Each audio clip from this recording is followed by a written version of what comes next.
Hello everyone and welcome back to Royalty Now, where we bring you face to face with figures from the past and talk about their history. Mary I is a somewhat forgotten figure in Tudor history. Her 5-year reign was squeezed between those of her half-siblings, Edward VI and Elizabeth I. Mary's religious zeal has earned her the moniker Bloody Mary, but was she really the bloody despot that history remembers? We'll also talk about what Mary looked like, analyze her portraits, and reveal our facial reconstructions at the end of the video. So let's go ahead and get started. On the 18th of February, 1516, Princess Mary's life began with stinging disappointment. Her parents, King Henry VIII and Catherine of Aragon, had been praying for a healthy, living child for years. And even though Mary was healthy, she was not the boy her father desired. Henry VIII knew that a daughter wouldn't guarantee the Tudor dynasty's security on the throne, and a woman had never ruled England. In fact, the last time a woman had inherited the throne, Empress Matilda in the 12th century, a long and bloody civil war resulted. However, Mary was still loved, and could still be useful to her family as a marriage pawn. By the age of 6, Mary had already been betrothed twice, first to the Dauphin of France, and then to the Holy Roman Emperor Charles V, but neither arrangement had been successful. Her mother Catherine loved her deeply and devoted a great deal of time to her education. Luckily for Mary, education for girls had recently become fashionable, if you can call it that, thanks to the influence of her intelligent mother. Mary received a comprehensive humanist education with the Catholic religion at its center. By all accounts, Mary was a solemn but confident child. She was small and delicate with the famous gold-red Tudor hair, intelligent bright blue eyes, and a beautiful rosy complexion. It's hard to tell whether Mary's quiet, mostly serious demeanor was just her nature, or whether it was a reaction to the turbulence of her childhood. She must have understood on some level just how disappointing she was to her father, and she must have felt the tension between her parents, the whispers of Henry's discontent around the court. Henry's infatuation with having a son had slowly overtaken him, and by 1527, after several miscarriages and stillbirths, the marriage of Catherine and Henry was irretrievably broken, and his affair with a woman named Anne Boleyn was becoming more intense. Henry was convinced that Catherine's inability to give him a male heir was a punishment from God, and he was taking dramatic steps to divorce her. By 1531, Catherine had been banished from court, leaving Henry, her daughter, and her home for the last 20 years behind. For Mary, it must have felt like her life was falling apart around her. She became frequently ill, in bed constantly with horrible menstruation symptoms and depression. After the king finally received his divorce and his marriage to Catherine was declared void, Mary was deemed illegitimate. She was swiftly stripped of her title as princess, becoming known as just the Lady Mary. Henry's divorce had come at a high price, a break with Rome and the Catholic religion, with Henry himself becoming the head of the new Church of England. This in and of itself was enough to devastate Mary, whose personal faith had only grown in these last few trying years. But to make matters worse, Henry began to pressure Mary into signing a document that would not only have her acknowledge him as the head of the Church of England, but would also force her to accept her own illegitimacy. It was a slap in the face, not only to her, but to her loving mother and her own religion. Mary would refuse, but she knew there would be consequences. Mary's personal household was dissolved, and she was sent to join the household of her new baby sister, Elizabeth, at Hatfield Palace. The king restricted her movements and forbade her from seeing or writing to her mother, increasingly punishing her in an effort to force Mary to acknowledge his supremacy. Even when her mother was reportedly gravely ill, Mary was still not allowed to see her. When Catherine passed away in 1536, Mary was inconsolable. After just 3 years of marriage and 1 daughter, Henry's second marriage had also dissolved. Only this time, Henry was not as patient with the divorce process. He whipped up some false adultery charges and had Anne Boleyn executed. He would go on to marry a woman named Jane Seymour, just 2 weeks after Anne's execution. Jane had seen the devastation to the royal family and to England that the last few years had brought, and she urged Henry to consider reconciling with his eldest daughter. But Henry's attempts at reconciliation were rough, to say the least, and it's not hard to see why. Mary had always been a disappointment to her father, and the way he treated her mother would cause anyone to grow a deep-rooted resentment. Henry would once again demand that Mary sign the document acknowledging him as the head of the Church of England. Although Mary had held out for a long time, trying to call his bluff, there was now too much at stake. She would sign the document, with historian James Froude saying that she disdainfully set her name to the paper. Lady Mary was allowed to resume her place at court. She was granted a household, and her expenses showed that she lavishly spent on fine clothes and card game bets. Now 21, her life seemed to finally take shape. She had her friends and family around her, and Queen Jane Seymour had been especially supportive of Mary, with the two becoming especially close. But Mary's contentment didn't last long. In 1537, Jane Seymour gave birth to a healthy son, Edward. As the realm and Henry rejoiced, Jane was becoming deathly ill. She passed away just a few days after the birth, probably from childbed fever. Although Jane's death was a tragedy, she had finally given Henry the Protestant male heir he had always wanted. Unfortunately, it had also raised religious tensions in England to a fever pitch. Catholic rebellions and plots were becoming more common, and Mary, who was still a fierce Catholic in her heart, felt like she was in danger. When her godmother, the Countess of Salisbury, was executed as a result of one of these plots in 1541, Mary realized just how bad things were getting for Catholics. Mary spent much of the next few years in Hertfordshire, avoiding London and her father as much as she could. Henry seemed to be going off the rails. He'd already been married twice since Jane Seymour, with his most recent marriage ending in the execution of his fifth wife, Catherine Howard, in 1542. By 1543, even as his health began to fail him, Henry already had his eye on a new wife, who would come to be his last, Catherine Parr. While she was Protestant-leaning, Catherine did much to mend the relationship between Henry and his children, and she became close with all three. Catherine was also influential in Henry's new act of succession, which put both Mary and Elizabeth back in line for the throne, after their brother Edward. Even though the three Tudor siblings disagreed on matters of religion, they enjoyed a close relationship. Although Edward had grown up living with Elizabeth, it was Mary who had become his favorite. In a letter to his eldest half-sister, he sweetly wrote that he loved her most. But as Edward grew older, their relationship got more and more complicated. In January of 1547, King Henry VIII died, and King Edward VI succeeded him at just 9 years old. It quickly became apparent that Edward was determined to be a defender of the Protestant faith. While historians disagree about how much Edward personally did during his reign, his rule was devastating towards Catholics. He banned many old Catholic rituals, such as the use of rosaries, the casting of holy water, and pilgrimages. He even abolished Mass. Mary and many of the people of England could no longer freely practice their religion. The tension was so great that the Holy Roman Emperor Charles V even attempted to intervene. He demanded that Edward and the Privy Council allow Mary the ability to worship freely, even threatening war with England if they didn't comply. A Spanish ship was even docked in Essex, ready to take Mary to safety in Spain. But leaving England would almost certainly mean exile. At the last minute, she decided to stay and fight for her claim to the throne. By 1552, Edward and Mary, who were once so close, were now bitter enemies, poised to become figureheads of a long and dragged-out conflict. Yet only a few months later, Edward became very ill, and his doctors agreed that the illness would likely be fatal. Not wanting Mary to take the throne after him, Edward would devise his own plan for the succession.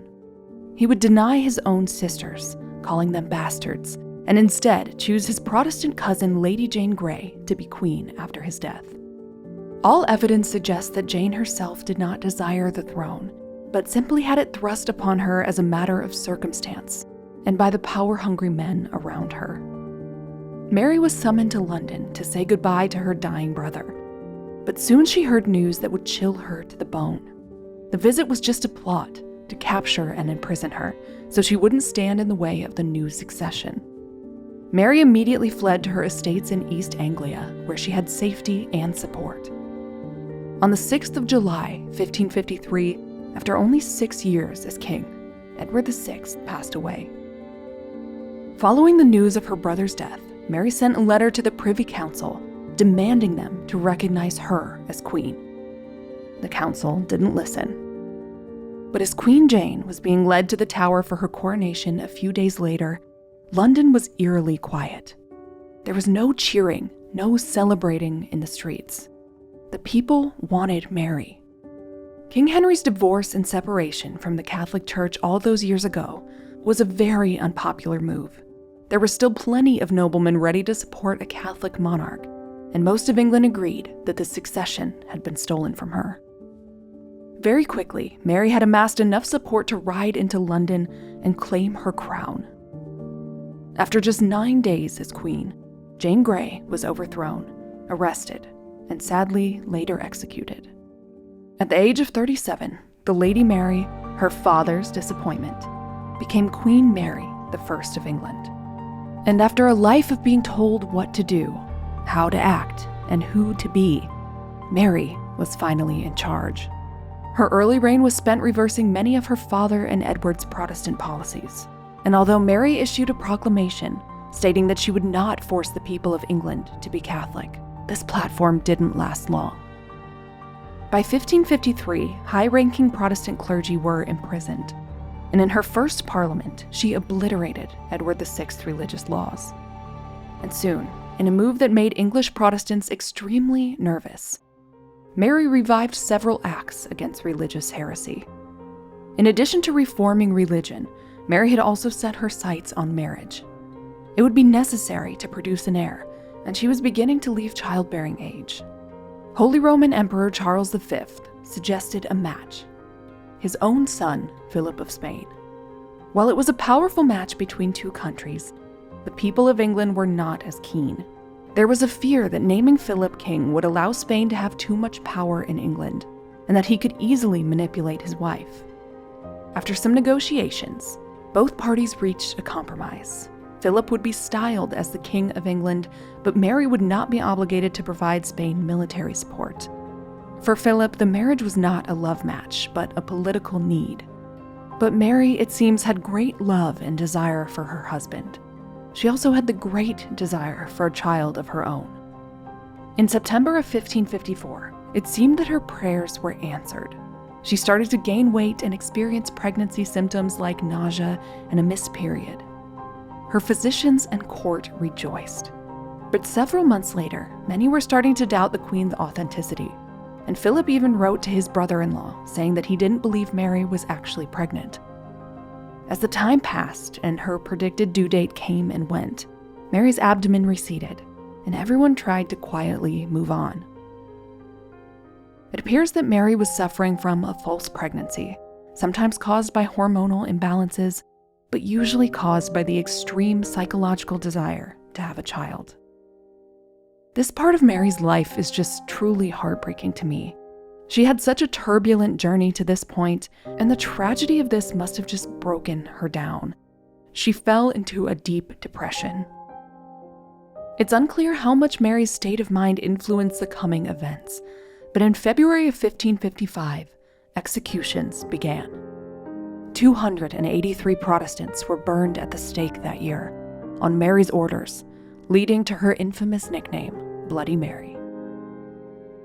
Soon, Mary's depression had also turned into health issues and weakness, possibly from cancer. She experienced another heartbreaking false pregnancy in 1557, and it became clear that she would not be able to have a child.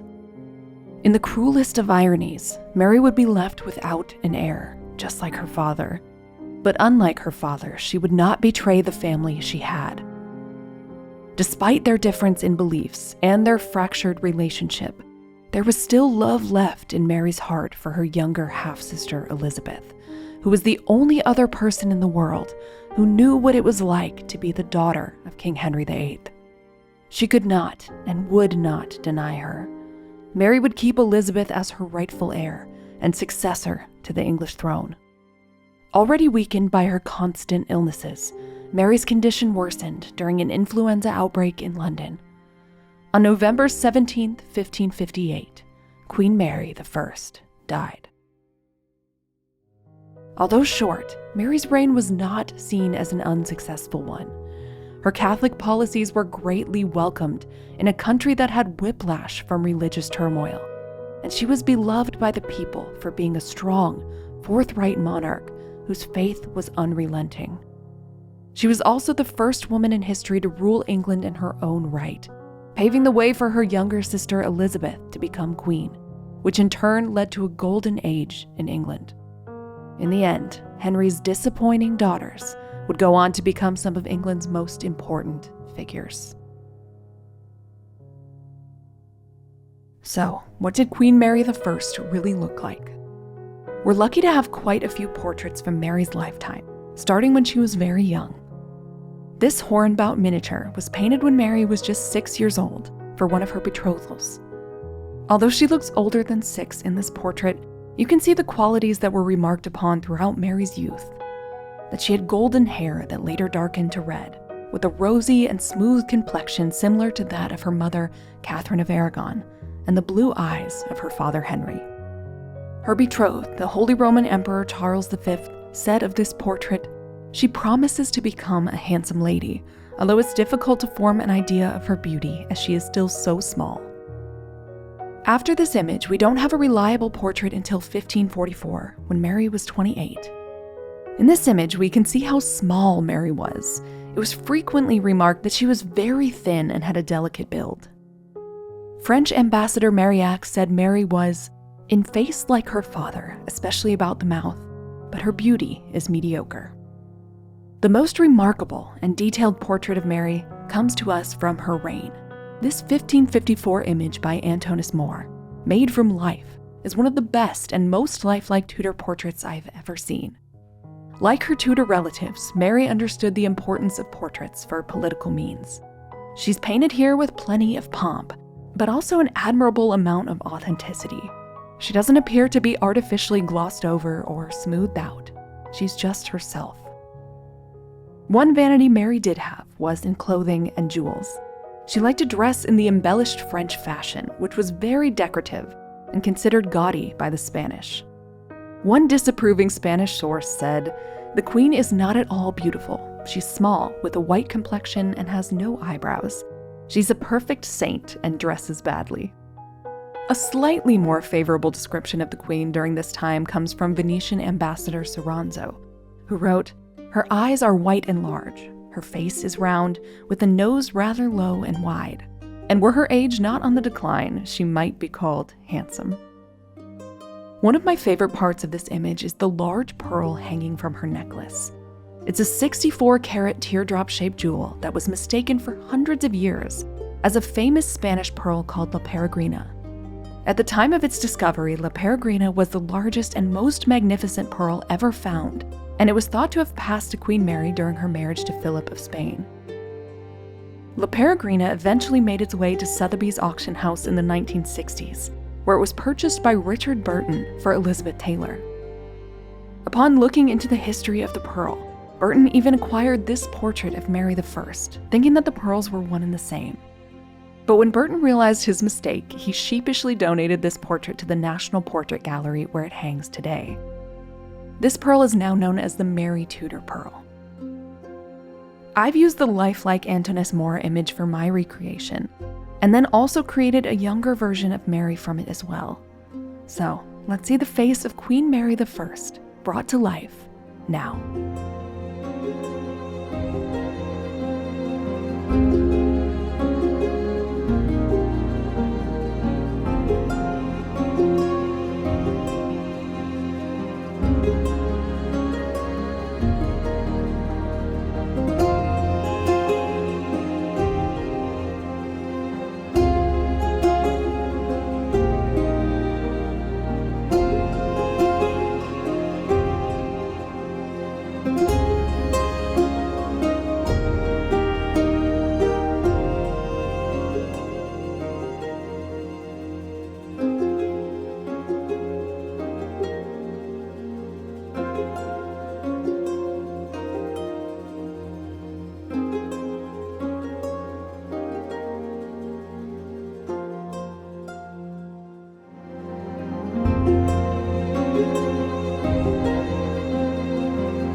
Thank you all so much for watching.